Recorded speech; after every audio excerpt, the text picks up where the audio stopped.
What is up, people of the internet? It is me, Real American Politics, back in with a new video. And today, it is time that we discuss the 2024 Arizona Senate race. I know, we just got done with 2022, a big disaster for Republicans, especially in a state like Arizona. But I think it is time that we do a deep dive into Arizona. Who is the best candidate for the great state of Arizona? And I know a lot of people are going to be pissed off with what I'm about to say, but Blake Masters is the best candidate for 2024.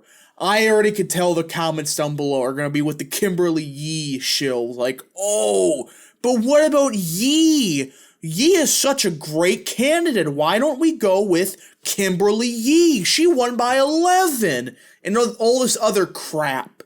Well, guess what? We'll be discussing why Blake Masters is the best candidate for 2024 and why Kimberly Yee is an overhyped, overrated candidate that should not be getting that much serious discussion.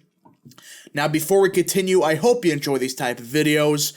If you do, smash that like button down below, subscribe, share with your friends, hit that little bell, follow the Twitter account in the description down below, and join the channel today. That is right, folks, for just 10 cents a day, you can join Real American Politics, only 10 cents a day. That's a phenomenal deal as it helps support the daily content. We all love that daily content. So I recommend you join today. Alright, folks, let's get into Arizona.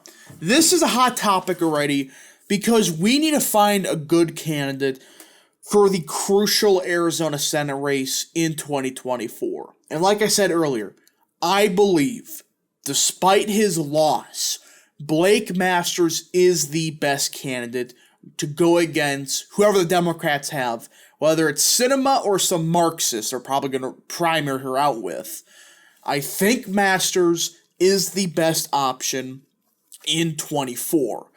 Now, I can already tell, a lot of people in the comments down below, a lot of people already on Twitter are saying, oh, but Blake Masters lost by 5, while Martha McSally lost by under 2.5. Why are you such a big fan of Blake Masters and yada yada yada? Well, number one, comparing the Arizona Senate race from 2020 to 2022 is not a good idea. Why? McSally was an incumbent. She was a statewide incumbent, technically. She did not have a serious primary, and she was technically the incumbent, like I said. But with 2022, you notice one thing. Mark Kelly was the incumbent in this race.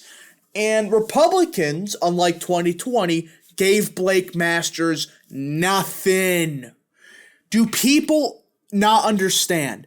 Mitch McConnell gave Blake Masters zilch, gave him nothing.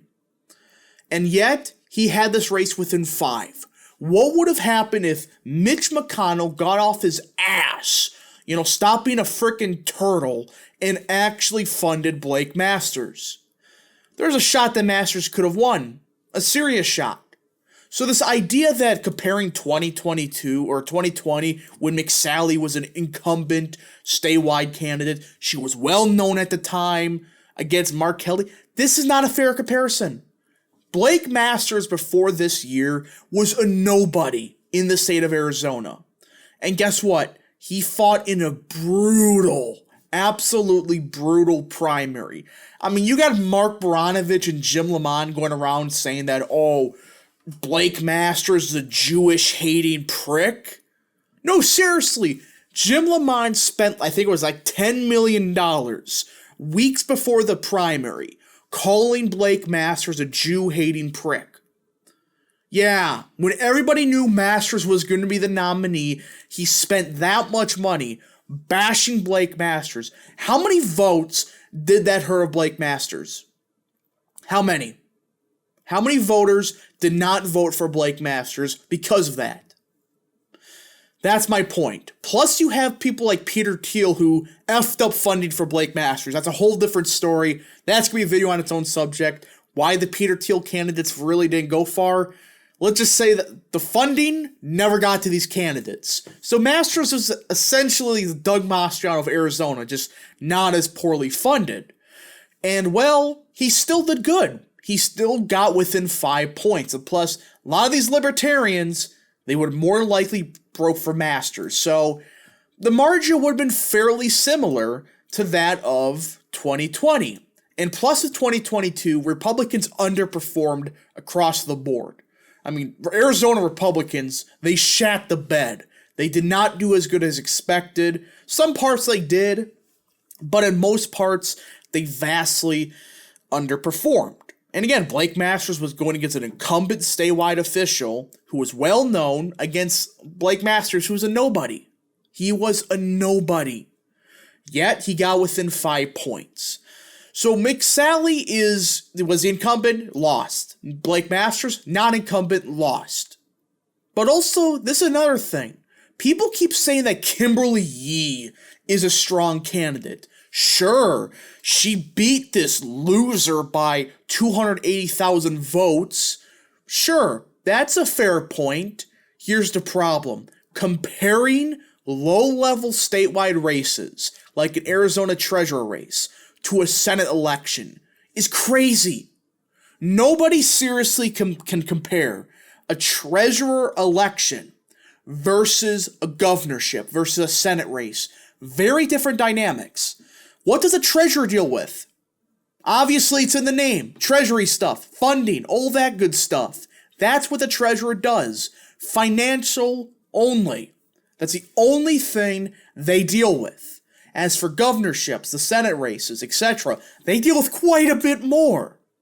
So you cannot compare these races. They're completely apples to oranges. Low-level official that has some jobs. Some. Not the same as a governor, not the same as a senator, completely different. And plus, Kimberly Yee, she got within 10 points in Pima. She would never in a million years get within 10 points, or within 15, let alone 10, in a governor election or a Senate election. She wouldn't. She ran against a crappy candidate. She was in a race that has always been Republican favorable.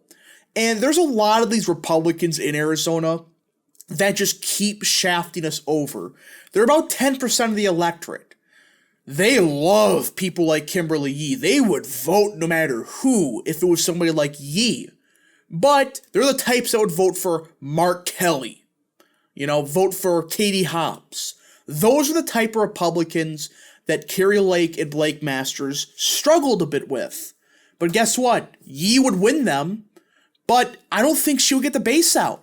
The only reason the base came out to vote this cycle was because of Kari Lake and Blake Masters. If it was Yee as the candidate, she would have got crushed. Every candidate this cycle would have gotten crushed in Arizona based on these results. Sure, you would have done good with the independent McCain voter, but what are you going to do in Yavapai?